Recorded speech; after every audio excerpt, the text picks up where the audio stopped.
Shakiel is back. Shakiel Johnson, how you doing? It's been a minute, but welcome back to you. What's happened to your eye? Oh, that's sparring. A little thumb in the eye. Can't swim without getting wet, can you? That's it. So, GBM Sports, the last time I seen you, you was on the boxer card. Yeah. Talk to us a little bit about your experience working with Izzy, boxing local, Sheffield, being on his cards. Yeah, I'm fighting in my hometown. I can't sort of say anything bad. It's all good. Izzy's shows are wicked. The production, everything about it. They're pretty much big. They are big shows. So yeah, I'm looking forward to it, and I can't wait to fight in front of all my friends and family. Talk to us about your professional journey so far. I know you're someone that's grafting kind of like in the background in the gym. So many people probably wouldn't have known who you were till we saw you on Sky. But talk to us about that journey in the pro game so far and how you feel it's going for yourself. Yeah, I had a little blip in May, a medical condition. But yeah, besides from that, everyone knows that I work hard. I'm still signed by Boxer and Sky, and they're letting me fight on Izzy show, which I'm very appreciated by. So yeah, it's all going well, and I just can't wait for 2024. A fighter that's having his cake and eating it, a privileged position? Very privileged, and like I said, I appreciate everyone. I appreciate my team for giving me this opportunity.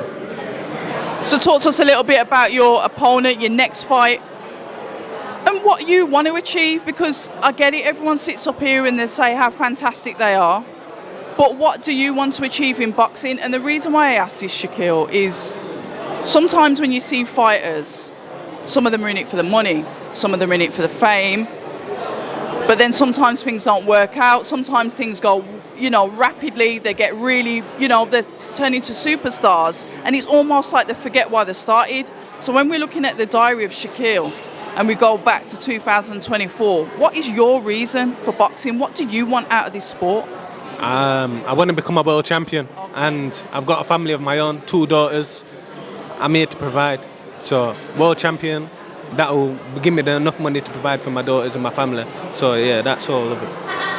When you look at the horizon of fighters and you look at styles out there and you know what your style is, you know what you're capable of, ideal dance partners, when they do the fantasy fights, as it were, it doesn't have to be from this time, it can be from a time before. Who would you have liked to have really shared the ring with? One of my favourites, Sugar Ray Leonard or Roy Jones Jr. I'd like to get him with one of them. They're the greats. Let's see what they got. So I'd like to have jumped in with one of them. So hold on a minute, what do you think about Roy Jones Jr. then? Because I'm sure there's a mention that he's fighting Tommy, yeah. Let's not mention that. Let's not. Nah, he's done a really good career. I'm not too sure if he needs to be doing this right now. It's probably, some people might say it's affecting his career or damaging it. But it's his life, it's his career, and leave him to it. Do you think that you could ever get to that point yourself where you've had all the money, you've won titles, you've lived a life, and then you start looking at like YouTubers or younger fighters that are younger than yourself in 20 years' time and say, yeah, I fancy going back in there? Because I thought when he fought Mike Tyson as an exhibition fight, I thought that was a bit crazy, but it seems to be progressing. Nah, I can't see myself doing that, to be quite honest. After my boxing career, I'm just going to be relaxing with my family, watching my 2 girls grow. And moving on to my next life.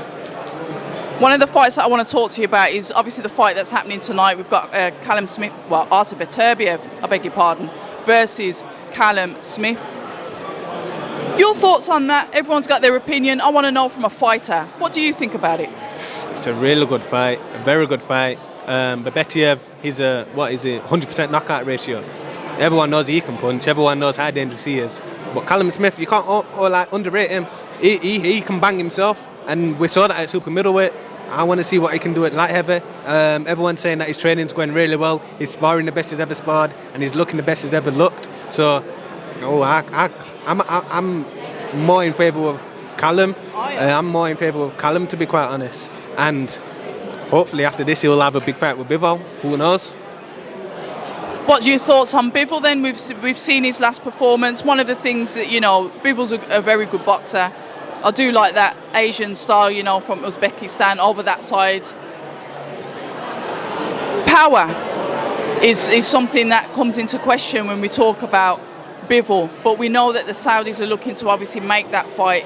They're going to make the assumption that Artur Beterbiev comes through this fight, and that's the fight we want to see. I back Bivol to win that fight. Beterbiev to win that fight. Should he fight Bivol? But what are your thoughts on that? Should it happen if he doesn't win on the Saturday? I'd say Bivol. Really? I'd still say Bivol. Yeah, he's just too disciplined, and the way he works his distance is just crazy. He's a really good boxer, and he can bang as well. Bivol for me.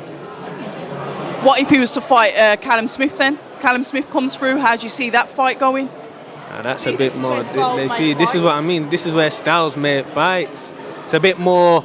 I'd probably still say Bivol, but I'd say it's a closer fight than with Beterbiev. I'm not gonna lie. Yeah. What to you makes it a closer fight with Beterbiev than it does with Callum then? What is it with Bivol? What do you see as the attributes of Callum that oversteps Beterbiev for Bivol? The way he works his distance. The way he works his distance. I think he'd find it a lot easier against Beterbiev. Yeah. Yeah. Because he just comes forward. Whereas with Callum, he can do a lot. He does tuck up and he does like his close range, but he's a good counter puncher as well with that left hook. So yeah, I just think it will be harder against Callum Smith. But who knows? But we like it though, because all of this is bringing more eyes to the sport. Everyone is talking about it. So your thoughts then as a professional boxer? We saw Tyson Fury fight Ngannou, I think back in November, and now we're seeing Anthony Joshua fight Ngannou. Your thoughts on that? Your thoughts on His Excellency, the Riyadh season? Your thoughts? I think it's all really good. I think AJ beats what's his name?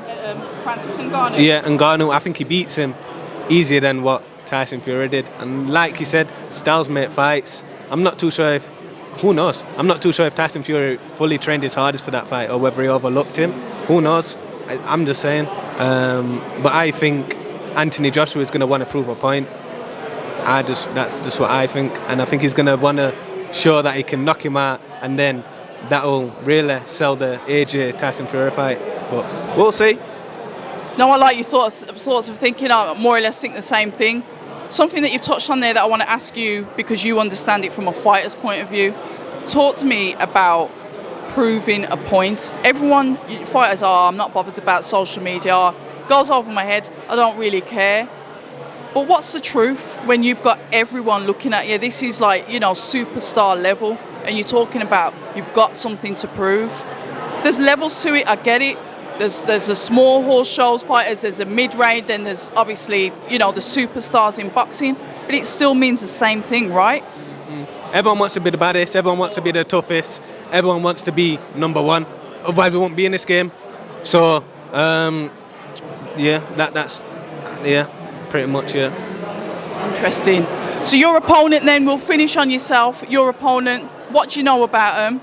What do you think they'll bring? And what do you intend to take away from them so you secure that W? I know he's tough. I know he'll be in my face up close. I know he's a very strong boxer and he's got a high knockout ratio, but I'm going to take that all away from him. I'm not just a long-range boxer as what everyone thinks. I can actually fight up close as well. And I'm a strong boxer as well, so I can push him back. I'm just really excited for it, to be honest. Never overlooking your opponent. I'll never ask you to do that, but when you talk about aspirations and goals, we'll leave it to the next 12 months. What do you want to achieve in the next 12 months, Shakiel? I just want to keep as active as I can, get as many fights as possible, and bring some titles to my side as well, bring them to Sheffield. We love it. Listen, all the best. Hopefully I'll see you again fight week, and all that I keep on staring at that eye, the blood. Is it all? It's fine. It doesn't even hurt. It's just a little thumb in the eye, just a sparring injury. But yeah, it's part of the game. Like I said, you can't swim without getting wet. We like it. Listen, Shakiel, until the next time, October Red, Shakiel Johnson. Everyone get behind him. Your social media. At Shakiel Thompson on everything. Get me on Facebook, Instagram, Twitter. Yeah, everything. So yeah, just follow me. And if you're interested in tickets, just message me. We like that. And apologies, I've been saying Johnson for the last 5 minutes and it's Thompson. My memory isn't what it was. October Red, Shakiel Thompson. But I know it's spelt different. I know Shakiel's spelt different. I know how to spell the first name. I'll take that L.